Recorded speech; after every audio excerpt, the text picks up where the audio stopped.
Post combat, now entering second main phase.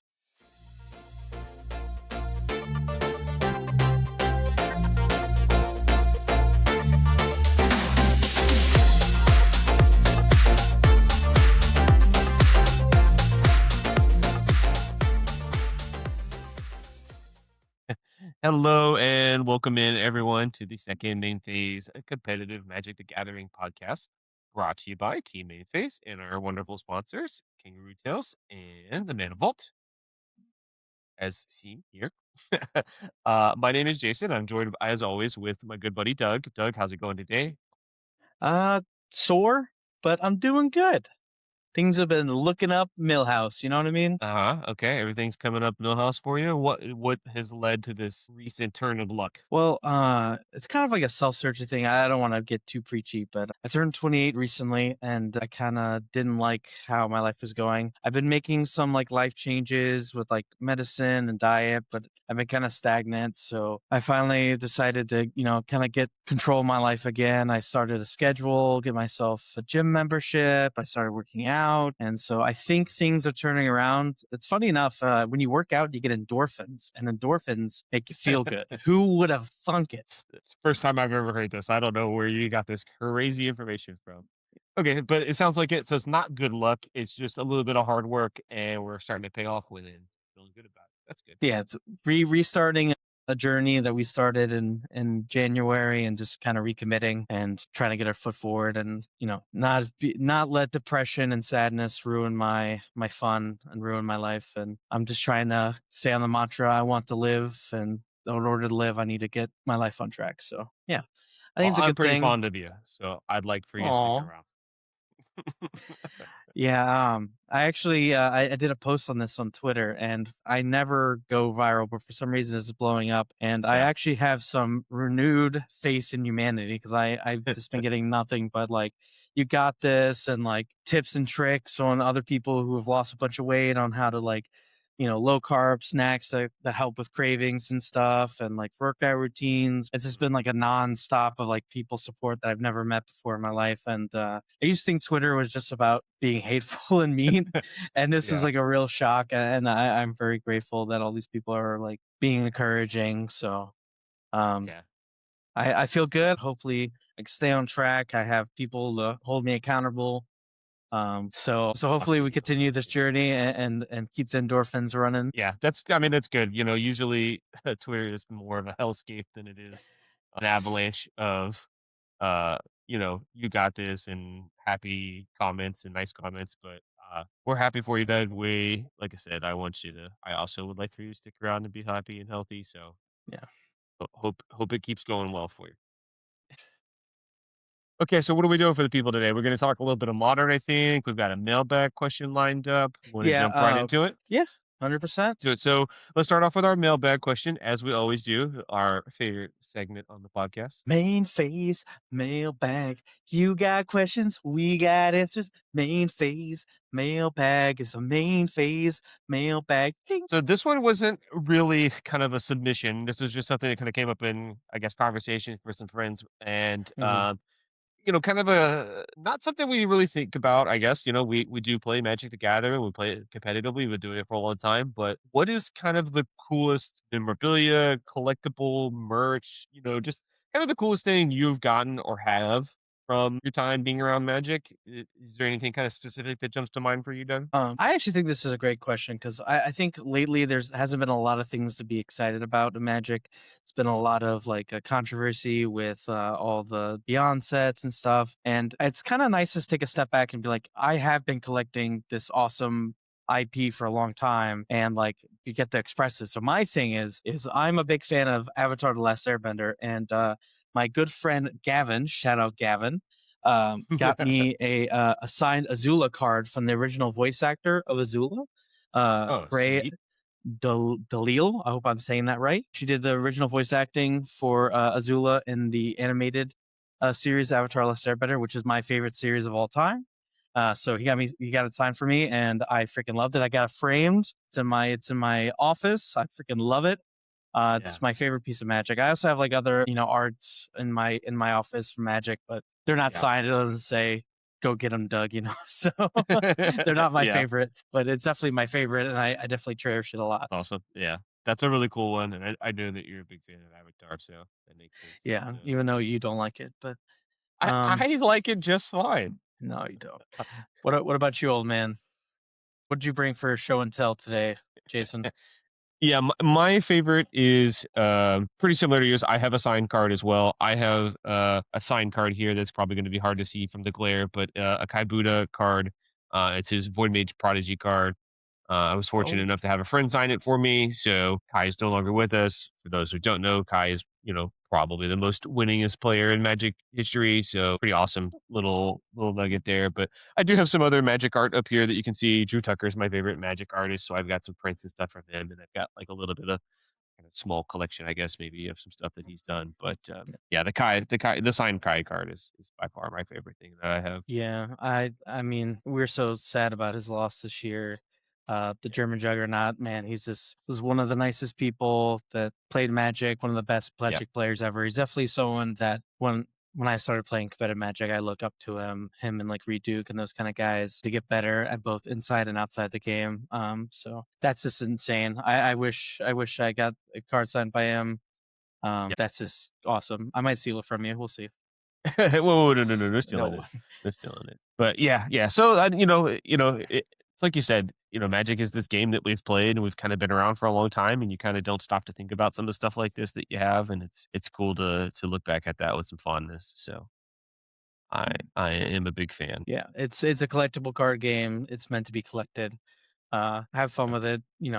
I always encourage people when they go to big events, support like the artists that are there. Get a card signed, your favorite card signed. Get some Yeah. artwork. The artists put a lot of effort in, so you should definitely give them a lot of Yep. support. And if you have a favorite player like Kai, get it signed. You never know, but yeah. Yep. All right, so I guess let's move on.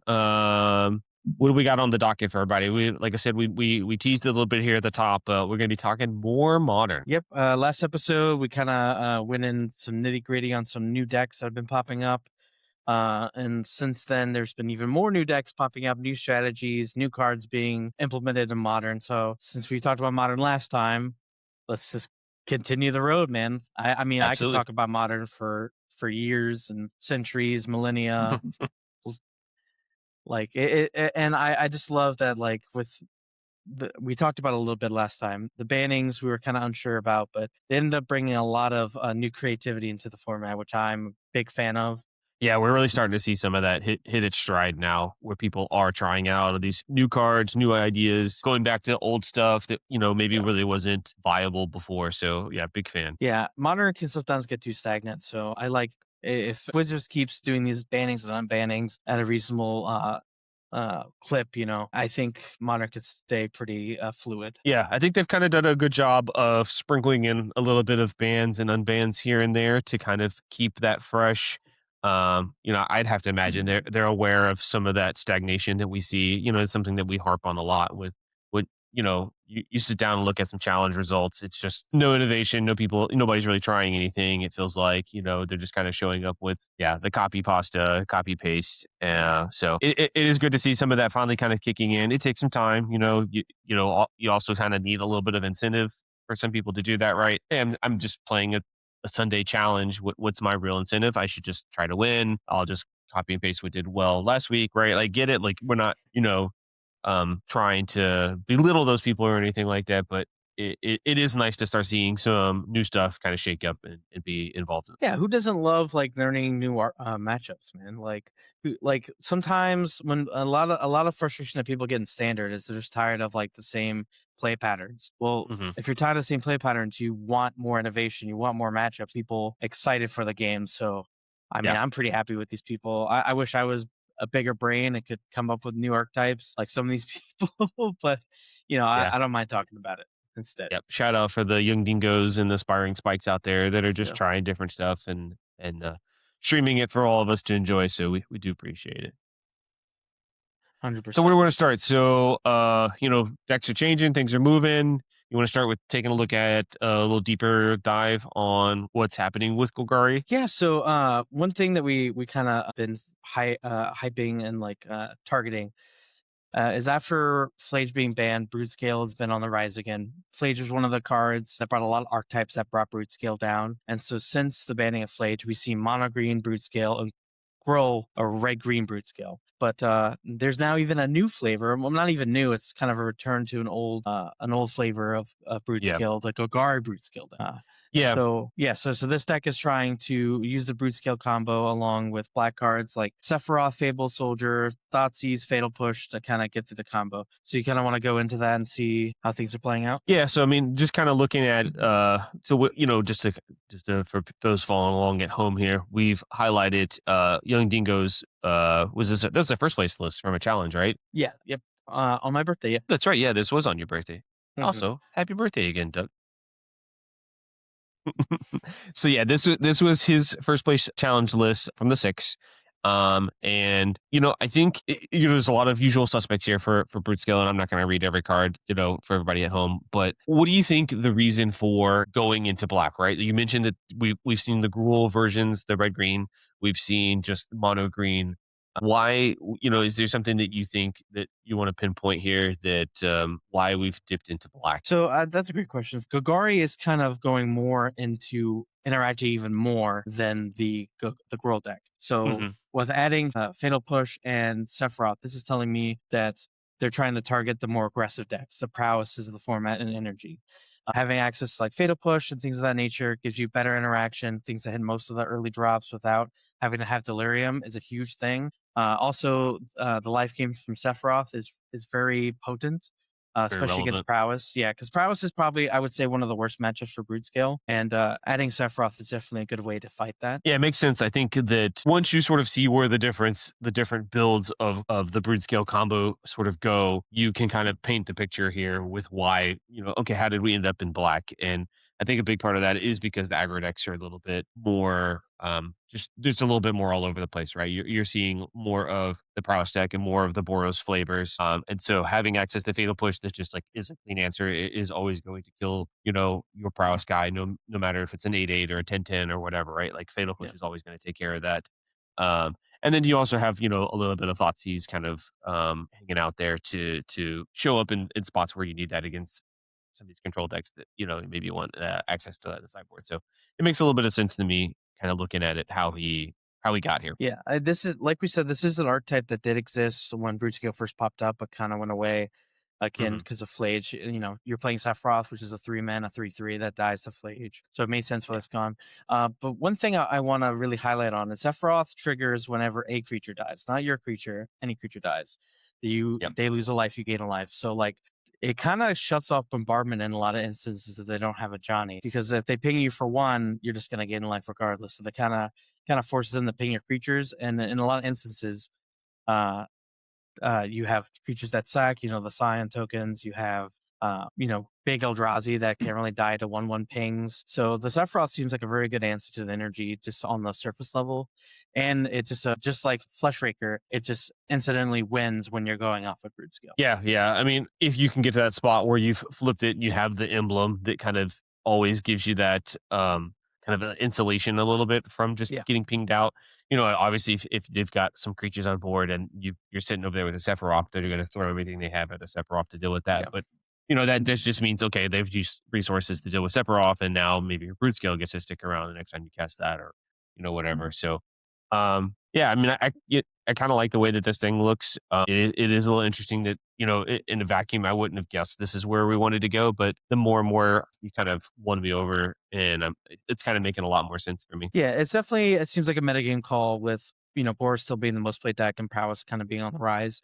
Because a lot of percentages show that Prowess has a favorable matchup against Boros energy from the Mhm. last like month without Flage. So the Prowess has been on the rise. So if Prowess is one of your worst matchups, this is a pretty simple answer to what Prowess is trying to do. I will say that with adding your 3 drops, this deck is definitely less in on the Eldrazi secondary plan, whereas like Mono Green is fully heavy on it, and the Gruul version is like semi on it with cards like Rithing Chrysalis, Yeah. which can be a double-edged sword. Because again, it seems like this is targeting the aggro decks, and it's Sephiroth and Thoughtseize can help you in some of the mid range matches, but I do think it makes you weaker into the other Eldrazi decks that can go taller than you, bigger than you, and also maybe against like the control decks that are popping up again as well. Yeah, that makes sense. I think that this has a little bit of tools in it to help fight in the pseudo mirror match, I guess, if you will. But yeah, you're missing out on some of that Eldrazi package. You're more of just kind of this like mid range deck that it feels like that wants to. I'll combo at some point, once I know that the coast is clear, once, we've traded off a few resources, I've got the brute scale just kind of holding back in my hand, and then I get to play it, and then I can, win from spots like that. I think that's kind of what the game plan probably is a lot of time. It's usually the case, or you like race towards like the other versions of Brute Scale. You sometimes like race towards an Eldrazi. They stop you, and then you kind of pivot into Brute Scale, especially with like the mono green version. I feel like that's Mhm. usually how it plays. But this one seems like it's trying to play more of a grindy game into a Brute Scale combo kind of situation. Because Sephiroth is a very powerful card. It is very easy to kill, but if you can get that emblem going, it seems pretty huge. And one thing I want to kind of go back to is like you were saying that with Bombardment, you can like kill the Sephiroth. We do have ways to like flip it before they kill it, right? Like, you can close up command if you get 4 tokens, or, any mana that you need left, you can like instant speak at the tokens and flip the Sephiroth and guarantee the emblem. So Yeah. there's counterplay to it for sure. Yeah, you're definitely right. I mean, it is tough to try to sack 3 of my creatures to kill your Sephiroth because I mean, that's how the trigger works, right? It's whenever another creature dies, you do the drain, and then if this is the 4th time that this ability has Mhm. resolved this turn, you transform, right? So, if I'm sacrificing my creatures to try to kill your Sephiroth, if you have anything else left over that you can sacrifice, you can get that 4th trigger in response to where you put the 3rd damage, on Sephiroth, and then I flip it in response, and now you've wasted all this texture on your board presence to try to deal with something that's not going to go away that way. So yeah, I mean, it makes sense. I mean, I guess your best answer for Boros is just try to galvanic discharge it. But yeah, Yeah. yeah, it sort of naturally fighting against bombardment seems like a pretty nice place to be. Yeah. And one of the reasons why I said that, like, it does have like some of the tools like Thoughtseize to kind of like help against the big mana decks and control decks. But I do think it is a real downside that you're trading in Ugin's Labyrinth for a card like Delighted Halfling. For Hmm. like mana ramp, because like again against those like mid-range decks and control decks, you can just like go over the top of them, play too many things in one turn with all the mana that you have to overwhelm their counter spells and interaction. This is playing more of a fair game, right? Halfling can help you cheat in Sephiroth on turn 2 and maybe get some extra guys going early, but this does seem like a more fair version of the deck. Yeah, I think it definitely is, and I do think that Fling is kind of this real tension point for the deck because I do think it's probably the worst card in the deck. Just like if you look top to bottom in the Mhm. main deck, this card's good, this card's good, this card's fine, this card's fine, right? And then I get to Delighted Halfling, and I'm like, this card's not very good. I think we've figured that out over the handful of years now that it's been legal in Modern. That it had a few early when it was printed, it had some time to shine, but I think since then it just really hasn't been a very good card. And it's sort of the best of both worlds to be able to kind of let you cast all your spells right because it can produce colorless, so you can cast your commands, but you can also let you cast Sephiroth. But yeah, so definitely trying to be a little bit more mid range, but there's some weaknesses here that maybe some decks can exploit. Yeah, I think it's necessary if you're trying to play Sephiroth. It makes sense. Yeah, I mean it makes But sense why it's here, right? Yeah. yeah, but I agree with you. It is kind of a weaker card, and because you're going this direction, you don't get to play Ugin's Labyrinth, like the mono green version does. So it makes sense, but I'm not too thrilled about it myself. Uh, I do think that like the uncounterable can have some text, but again, Sure. consign is usually stopping the triggers, and it doesn't stop your blade from getting countered. So Yeah. it also It dies to Wrath of the Skies, and if you're going, not as big like the other brute scale decks, you do make yourself slightly weaker to Wrath of the Skies. I mean, Sephiroth can kind of balance like the effect of it, but it can still be kind of backbreaking, I think. Yeah. Yeah, there's definitely some pros and cons to this. This is something that, I imagine more people will kind of pick up and run with and try it out. I will point out, I guess, that this has 61 cards in it. I'm not really sure why that ended up being the right number. I mean, I one of the things that I think, like personally, I've been trying to deal with the brute scales deck is like too many people play like 22 lands, or it's like So I see some people play 21 lands. So I get the want to play 23 lands to make sure you have enough color sources and colorless sources. Um, and maybe with the light happening, maybe go down to 22. I don't know. Yeah. All right. Well, I think that's enough Golgari, unless you've got any other last final thoughts here before we move on. Let's move on. Marching on. Marching right into Boros Panza is the next deck that we've kind of got lined up to talk about. Man, I hate looking at this deck. Can we What go is it? back? What? Can we stop Archie? Can I actually go back? Yeah. Please? Actually, I would like to go back and talk more Golgari, but we would be doing the people at home a service if we didn't at least talk about it, right? People are Ugh. playing it. It's doing well in challenges. So sell me, I guess, on Boros Panza, Doug. I really don't. Boros Land Destruction, Boros Ponza, whatever you want to call it, Boros BS, whatever you want to call it, right? It's essentially a land destruction control deck. Essentially, the core of the deck stays the same. Usually, land destruction spells like Cleansing Wildfire and Price of Freedom with Solitude, Kahira, Path to Exile Road, Discharges, Wrath of the Skies, Wrath of the Gods.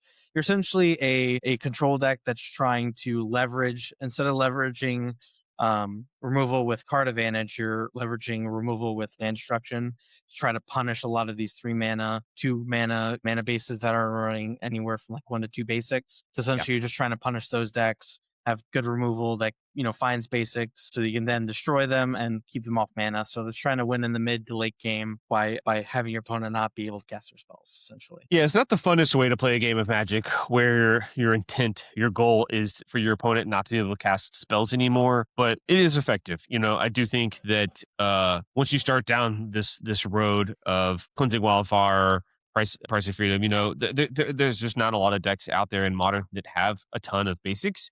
So they're gonna run out of things to get, and pretty soon you're gonna be left with I can't cast my spells. And once you get to that point, Erode and Path to Exile look like fantastic spells. So that is, when you get to that point, I am sort of like, oh, hey, Erode is just kill target thing, and there's no downfall. There's no downside to it. So I guess that's a little bit enticing, but yeah, to get to that point can be kind of painful. yeah. So speaking of the challenge of my birthday, McWinsauce is the list that we're looking at. And by the way, all this list that we're talking about, links will be in the description, so you can look at them yourself. Mhm. But McWinsauce was taking a little different take. So a lot of lists that I've seen recently before this challenge were very heavy on Karn and having the Karn package to kind of have hate pieces and be able to fight the combo decks. I've even seen some versions with Scepter Chant. Mhm. McWinsauce decided to go more all in on hating playing the game of Magic by playing hate bear pieces like High Noon and Rest in Peace, which I found Yeah. very interesting. So I think that is definitely an interesting way to go. Those cards definitely don't produce value on their own. I guess High Noon could technically be a win con if you have 4, 5, 5, 5, 5, I guess. But Yeah, you're gonna do some incidental damage. Maybe yeah, you get to connect once with your Solitude. They've fed shocked. They're gonna be at 15, and then all of a sudden, my High Noons can clean up the game. I guess so. It is. I guess a way that we could win a game. Still a game. yeah. I'm still not convinced with this deck as a long-term deck.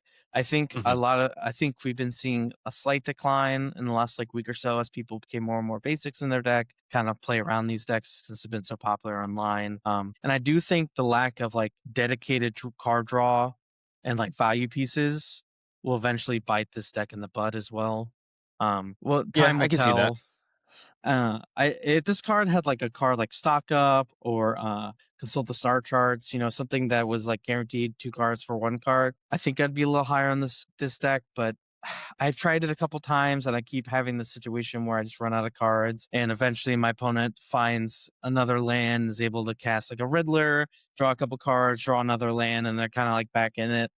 Mhm. So I'm personally not a big fan of this. I also like having fun and having my opponents have fun in Magic. So I'm Yeah. not a big fan of this. But it still gets results. So it's definitely something you have to acknowledge and be ready for. Yeah, I think you kind of highlighted that this particular Mick Winsauce list is doing some different stuff and some interesting stuff. I think with the High Noons and Rest in Peace, and I think that does do a lot of different like ways that this deck is attacking. This deck is very much like I'm trying to attack the metagame, right? I've noticed that nobody has basics, so I'm gonna overload your basics with these things, and I'm packing 4 copies of Wrath of the Skies in the main deck, so you can't get under me, you can't just swarm past me, Boros. I'm gonna be able to clean all of that up eventually. There is some pretty interesting stuff happening here, but yeah, like like I can't really put my finger on it what it is that's missing, or what it needs to kind of be able to stay in some games. Just like the scenario you've outlined where they drew that one land and that one land got them to their Riddler and their Riddler drew them into a few more options or a few more things. I feel like that probably happens a decent amount here with this deck, and so I'm not really sure where is it supposed to go from here. How is it supposed to evolve, and what is how do we get it to be a better performing deck? I guess, but you know, it is at least interesting. Unban Flage. Give it a win Oh, condition. Give it a oh, quick win condition. oh! Um, Right back to the Flage. yeah, I see people play Legend of Roku because that's like a good card that can like provide a lot of card advantage and eventually be an engine that can win the game. Hmm. I think that's interesting. I kind of mentioned to earlier, but the Scepter Chant idea is kind of interesting as well because like that is technically a way to lock the game and kind of stop your opponent from being able to play the game even more. Like once you deny their lands, now you have Scepter Chant. Now they can't cast any spells, so there's just eventually you'll just win the game that way. But again, without blue, without blue, it's kind of hard to find the Splinter Twin combo because again, you don't have that card advantage unless you're playing Legend of Roku. So I don't know. I really don't want to play this deck, Yeah, even I if don't it want was this the to be. best. I don't. Yeah. Yeah, nobody wants this to be a good deck and be in the format, right? Like we've mentioned, this is definitely the fun police, and it's not an enjoyable way to sit down and spend your match with your opponent. But yeah, the Scepter Chant thing doesn't make a ton of sense to me because you're jumping through all these hoops to destroy all their lands and overload that side of the game with your roads and your paths Mhm. that they can't, when everything lines up for you, they won't be able to cast their spells anyways. And so whether they're scepter locked or not, like they're kind of doing the same thing. The net result, the end result is you can't play spells, you can't play the Yeah. game. It doesn't make a ton of sense to me. Like if you wanted to scepter lock people, like you said, I'd much rather just be in some sort of blue white dedicated version of that with, I don't know, stock up or something so that I can find those things more consistently, play my Rathos guys, clean up your board, then play my scepter, throw my chant on it, and then we're off to the races. Or, well, I guess we wouldn't be off to the races, but you get what I mean. Yeah. Yeah, no, you're probably right. I do like the blue white scepter chant deck a lot, especially with Flage out of the format. So Mhm. maybe that would be a better house for that powerful two guard combo.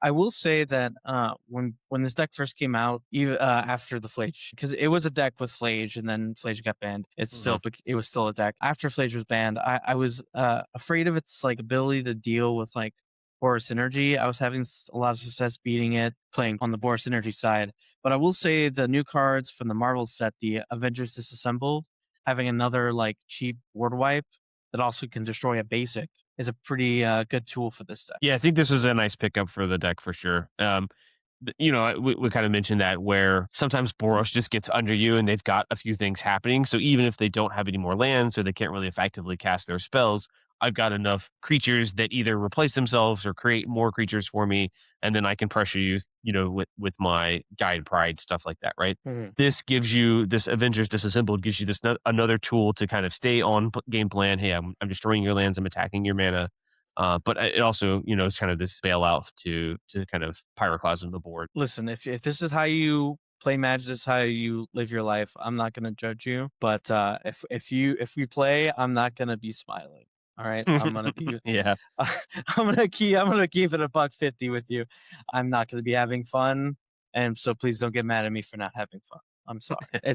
You've been warned in advance. All right, get this out of my head. To the Yeah. next All deck. right. All Get right. this So, out of my space, please. okay. This one's a little bit more fun. Another kind of blast from the past here. Let's talk a little bit about some hammer time. Ooh, see, somewhere out there, disgruntled elk just sneeze because we're talking about his deck. Yeah. And he's having a lot of fun. He's having a blast Mhm. playing his hammer time deck. And anybody else that's out there is doing it is also probably just having a lot of fun. So Yeah, as I was combing through the MTG Goldfish in preparation for this video podcast, I ran across a third place list from a challenge on the 5th by not Disgruntled Elk. It was a different person, ETB Jesus. Jesus spelled with a Z, because why not? yeah. Uh, and he was using a new card that kind of came up from the Marvel set, Super Soldier Serum. Just we'll read this one because this is probably a little bit newer one, or at least touch on it a little bit. Super Soldier Serum is white and one for an enchantment or enchanted creature.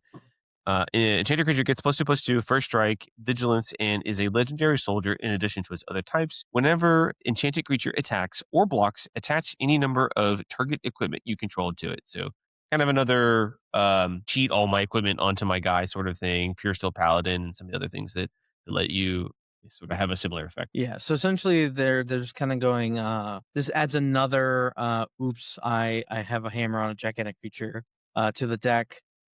Definitely gives it more consistency, which can make the deck more powerful. I still think that this deck is still very, very weak to Wrath of Skies.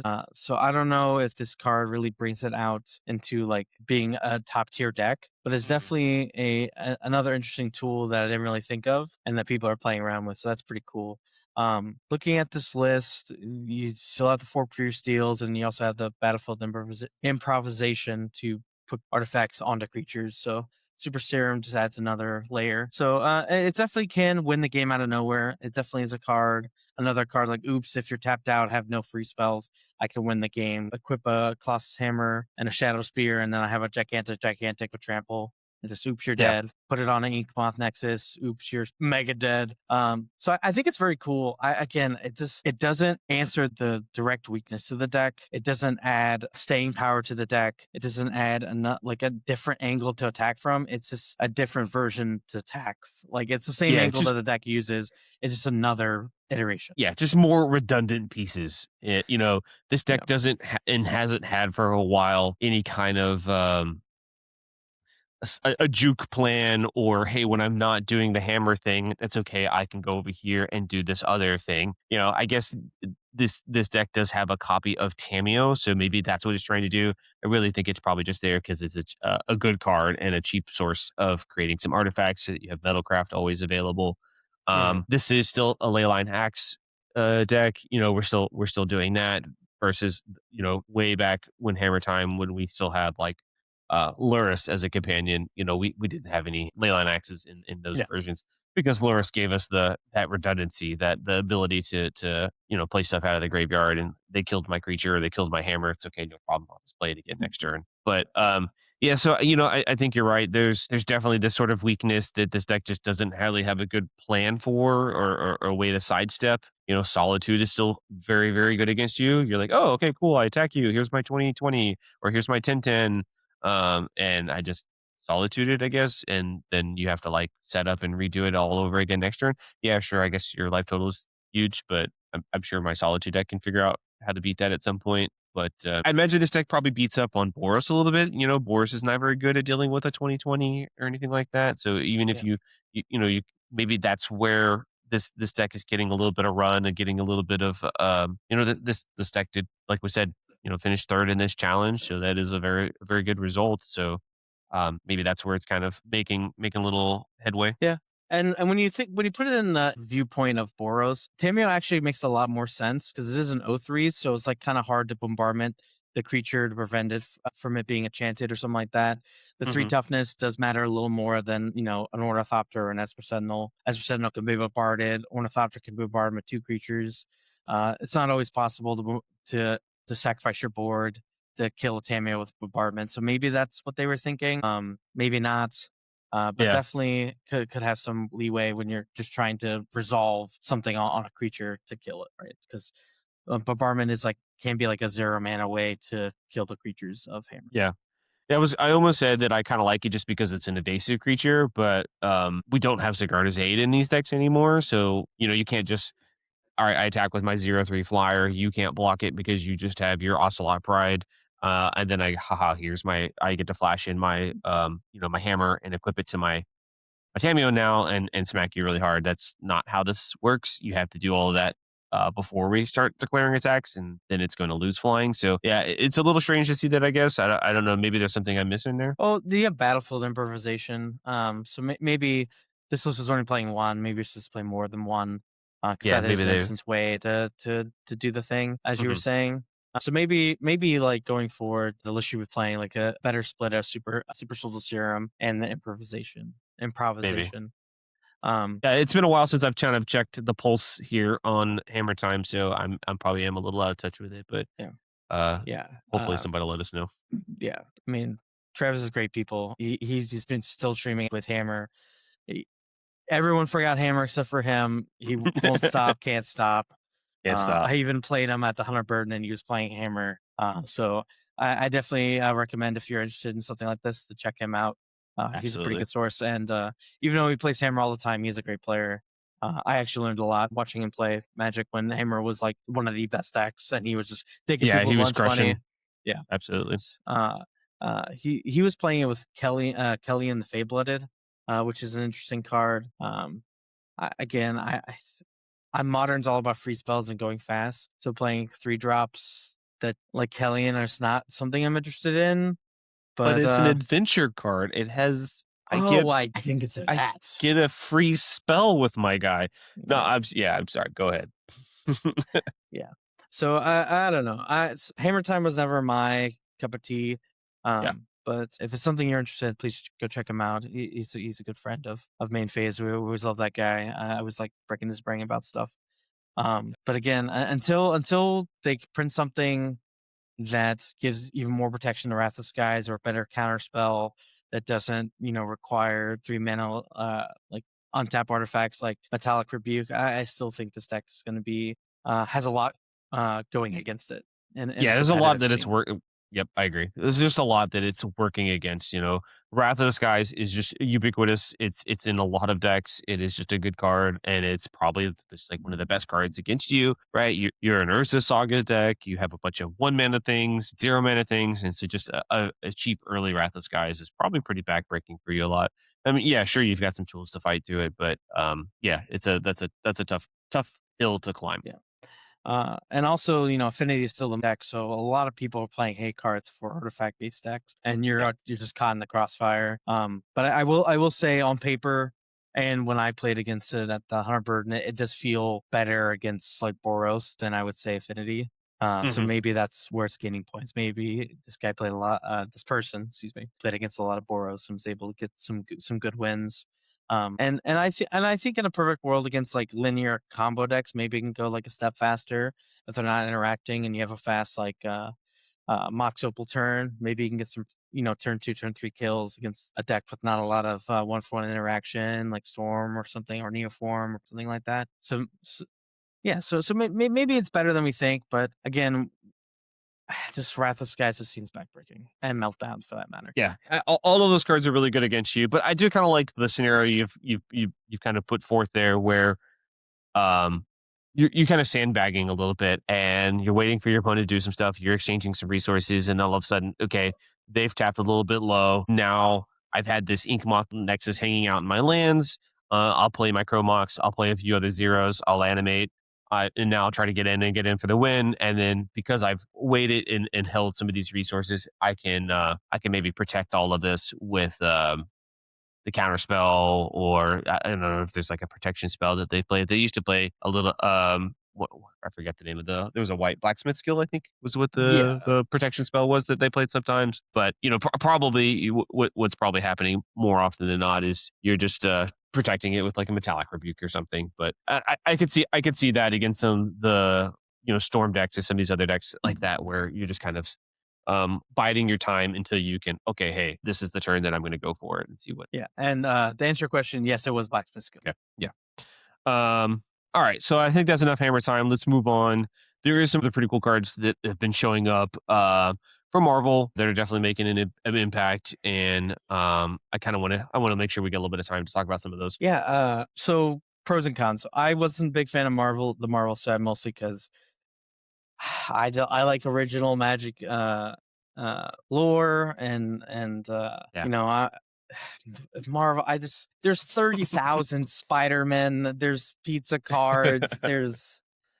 There's Iron Man cards. I mean, like, Yeah. if that's like your jam, awesome. It's just really not my jam. I like the fantasy part of Magic, and sometimes it seems like the fantasy kind of goes away to the wayside. But I do think there's a lot of cool cards from Modern in this set, and Yeah. and we've already covered a couple, but there's a couple more that either have homes in established decks that we want to talk about, or some that don't quite have a home yet. but we think Yeah. really should have a home because they seem very powerful. So let's start with one that maybe hasn't completely found a home yet. Where there's a certain aspiring Spike out there who has been trying these a few of these blue cards left and right in every chance he gets. But let's start with Namor, the Submariner. That's the 3 mana Merfolk mutant Merfolk villain. There's a star 4 flying. Its power is equal to the number of Merfolk you control. And then whenever you cast a non-creature spell with a blue mana symbols, it makes a 1/1 equal to those blue mana symbols. So, Archmage's Charm looking at you, make 3/1/1s in addition to whatever the other mode is, stuff like that. This is a cool card, and Yeah. Merfolk has had some spots where it's been playable in Modern. Um, I'm not sure if you're just like a Merfolk shell or what you're doing with this. I mean, I know kind of what Spike's trying a little bit. Have you seen any other kind of, I guess, stock shell for it, or what are most people trying with it? So I kind of went deep a little bit into like the league. I usually try. I don't really look into 5.0 leagues, but I've been when researching this, I really wanted to see what people are trying, and I found some interesting lists. The base thing that people have been trying is just Merfolk, and then just putting in a Merfolk shell, playing more forces and flare Mhm. denials to kind of supplement. Because like really on the base value, Namor, whatever. I'm sorry if I mispronounce it. Sorry, if you're new to the show, I mispronounce many things. Even when I sound it out on my paper, I still say it wrong. So I apologize. If you're new to the podcast, it's gonna happen. I'm sorry. I think the cards that this card really wants to see are Force Negation, Flare Denial, free spells that have multiple blue clips, so you can like get the secondary effect of this card going and really kind of win the game that way. So I've been seeing basic Merfolks, adding that and adding more counter spells. I've also seen kind of like a Belcher-esque kind of Merfolk deck where it was Mhm. like playing not many basics, like basic islands, but mostly playing like the dual sided lands. I guess the D Yeah, like I Sink of the forgot. Stupor type stuff. Yeah, the Sink of the Super.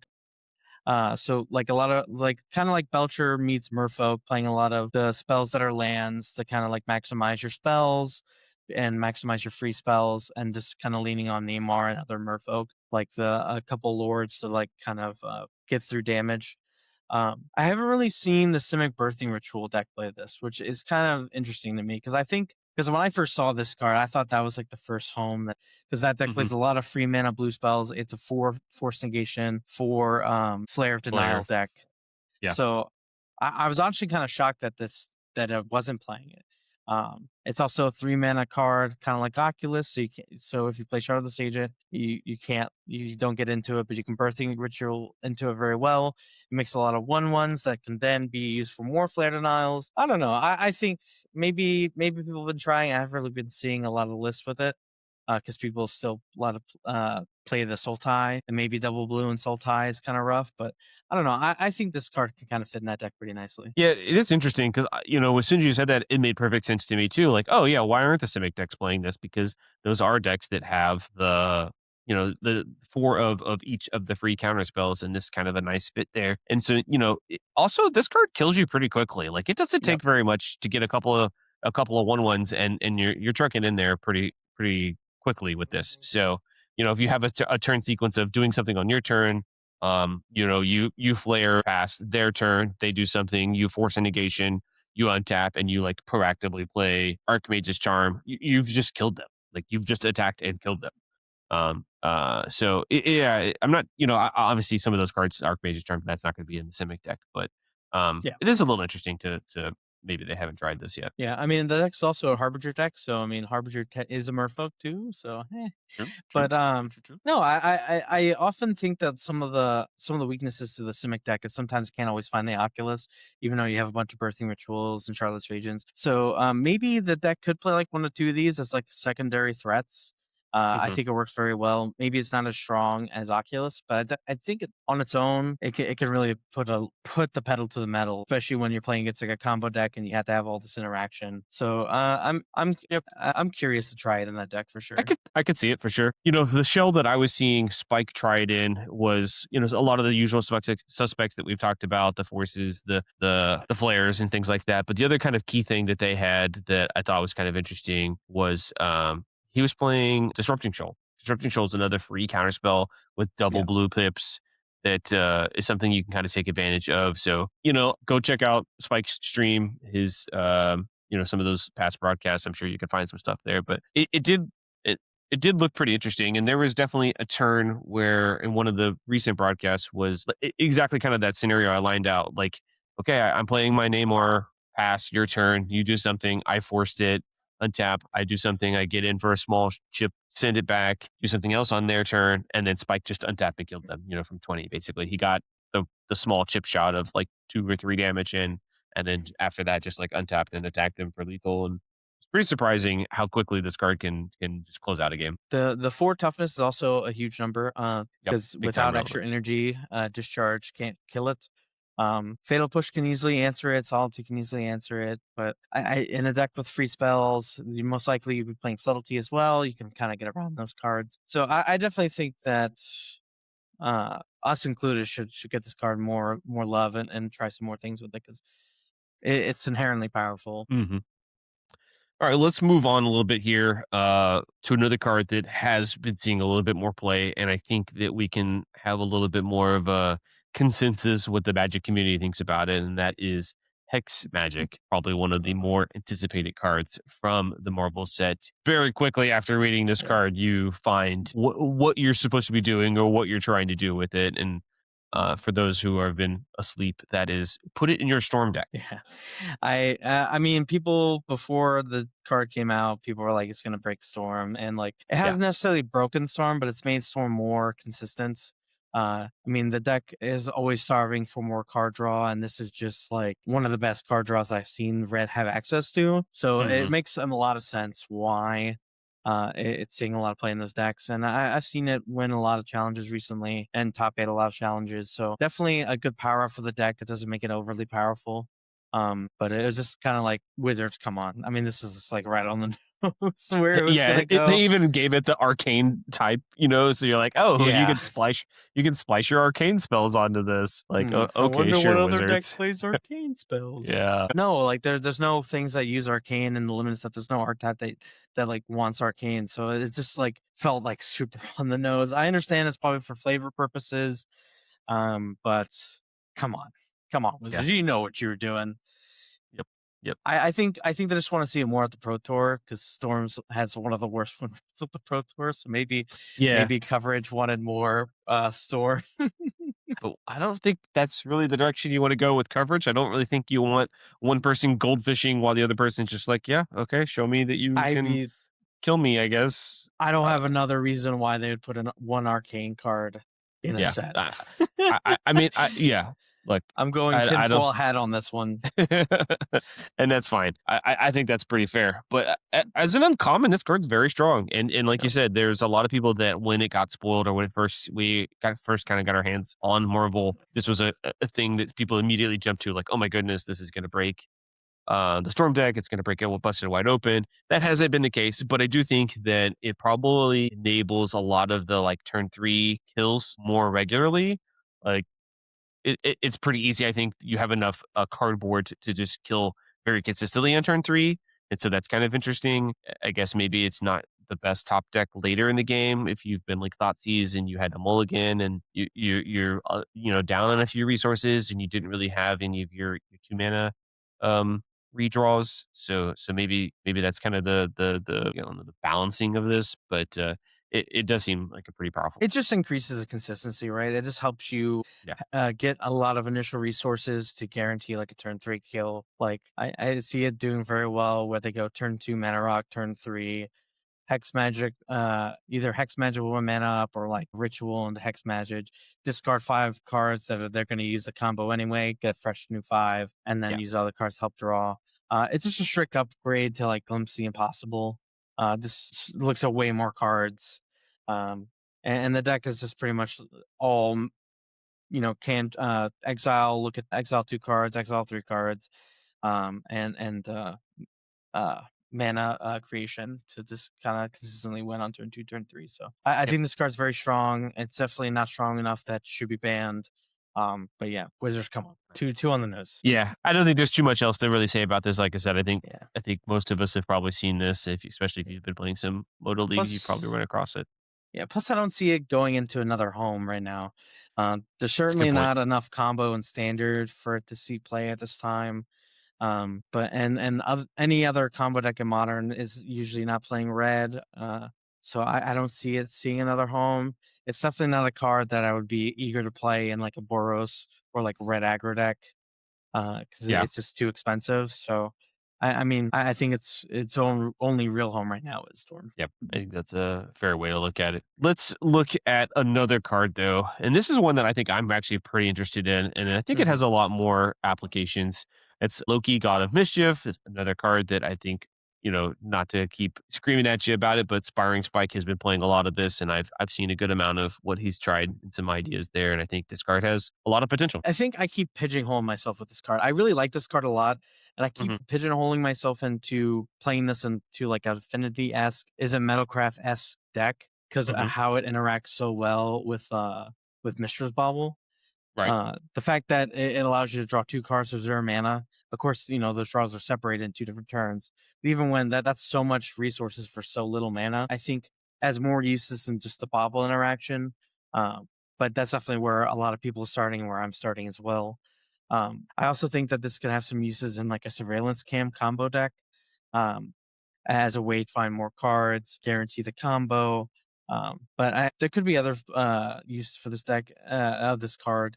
It does interact very well with removal, not necessarily with counter spells, but I think this card is very strong. I think one of the downsides is that it is one toughness, and Yeah. with is it prowess on the rise, one toughness is kind of a no go for me. Um, Yeah. Lava Dart and Goblin Bombardment are looking at you, Mister One Toughness. Yeah, 100%. So I think this card has a lot of potential. It can kind of grow out of control. That is why Wizards did it once per turn on this card, so it wouldn't be an infinite combo. A lot of different cards you can combo with many different things. I still think you can enable it to draw an extra card each turn, and seeing 2 extra cards each turn with very little needed can be huge. I don't know, with the way the modern is right now, I just don't know if it quite has a home, or if the surveillance cam or is it Metalcraft decks are strong enough with Boros running around. Like I said, one toughness, it also gets bombarded pretty easily. So Mhm. I maybe it's too weak at this time, but it definitely has a lot of potential. Yeah. So some of the things it's interesting to see where you said you started with when you're kind of looking at it. It's like, let's put it in some of these artifact shells with Imrine and Bauble and try to use it that way.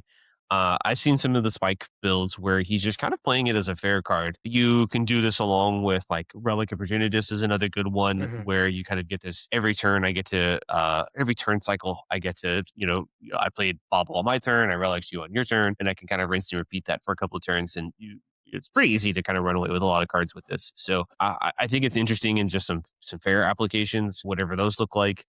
It's just kind of a good card. One of the other things that we talked about, the one toughness there, and kind of how that's a downfall. This could be another interesting card where also because it's legendary that the Flare of Denial could be a good pairing for this, right? Just because you've drawn your extra, legendary version and don't have a way to utilize that. So I throw one away with my Flare at some point. I can replay another one the next turn. I don't know. I think there's definitely a lot of room to try a bunch of different stuff with this card, and it is pretty exciting. Yeah, if it was 2 toughness, 3 toughness, made an O of 2, I'd be way more excited about this card. Um, but we'll have to see how the wind takes us. Yeah. Man, I'm so glad that they put the once each turn, Oh because they yeah. did if they didn't, this just be naughty. It just I mean that's I think on Nassif's podcast they talked about that actually, where Edgar was like I think when he first read the card, he kind of got it a little wrong. I think he even had that the challenge deck list that he played, the first one where they had Shuko in here because he was just like, wait, I just Shuko at this, right? And I just, but anyways, yeah, there is a definitely tricky card. It's hard card to evaluate, hard card to kind of find a home for it, but I do think there's a lot of power in it. So yeah, maybe the one toughness holds it down and actually doesn't allow it to kind of show up in more places, but I'm still optimistic. I still think that there's some unexplored territory with this. yeah, yeah, I agree. Yeah, is there really any other artifact besides for Shuko that's like cheap to equip that you could like guarantee like a card draw with it without, Bobble or Relic Progenitus? Sure there is something maybe, um, I'd wanna find something that's, uh, maybe that would solve that problem of the 1 toughness. If there's just an artifact out there that equips for either 0 and gives, like, +0, +1, I don't Mhm. need the give me the reverse Shuko. I don't want Yeah. Shuko, I want the reverse Shuko, and maybe that's a better place to be. I don't know if something like that out there exists. I know there's some 0 mana +3 +0, +0 +3 kind of things, like a quarter shield, I think is what I'm thinking of, but the equip cost is much higher than 1 or 0. So I don't know what that looks like, but I'm sure there's something out there that we could probably find that somebody's tried. Maybe we'll see it at the Pro Tour. Knows? Who knows? I mean, they are the best in the world. Sometimes, but sometimes they do come with some piles, don't they? Yeah. Well, why don't we Uh, wrap it up here? I think that's enough. Kind of a look in at modern. Hopefully everybody had learned a few things here along the way. I think we did too. And modern's just in one of those good spots where it's evolving. There's people are finally trying some more new stuff, and we're really getting to see some of these people flex those creative muscles. 100%. Thank you so much for joining us. We're, like I said at the beginning of this podcast, we're back. I'm back on schedule. Jason's back on schedule. It's going to be a weekly thing again. Sorry for the waits. We had to get our lives Yep, back on track. So thank you for being patient with us. We want to give you the best content possible.